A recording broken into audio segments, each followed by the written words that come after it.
এই দেখেন খোলা মাঠ। এই খোলা মাঠের ভিতরে আমি বইসা রয়েছি। আর দেখেন আমার ছেলে এখানে শুয়ে শুয়ে প্রথমেই জুতা পরায় আমি নিয়ে আসলাম। আসার পরে আমার বলতেছে, মা দাঁড়াও দাঁড়াও। তাই আমি বলতেছি, কিসের জন্য দাঁড়াবো মা?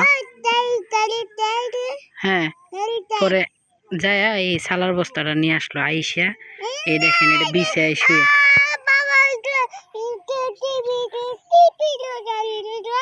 হ্যাঁ, বড় গাড়ি দিয়ে টিপে গেছে। আর এটা কি ছোট গাড়ি? হ্যাঁ, ছাগল।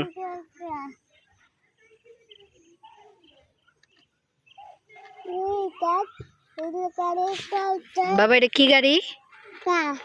এটা কার গাড়ি? ও চিনি কার গাড়ি কোনটা কি টিপে। ও মানে কি মাথায় আসলো যে বালুর ভিতরে খেলাইলো, তো বালু ভরবো শরীরে, তাহলে আমি বস্তা নিয়ে আসি। এই বস্তা নিয়ে ইসা বিছাইলো, একা একাই বিছাইলো।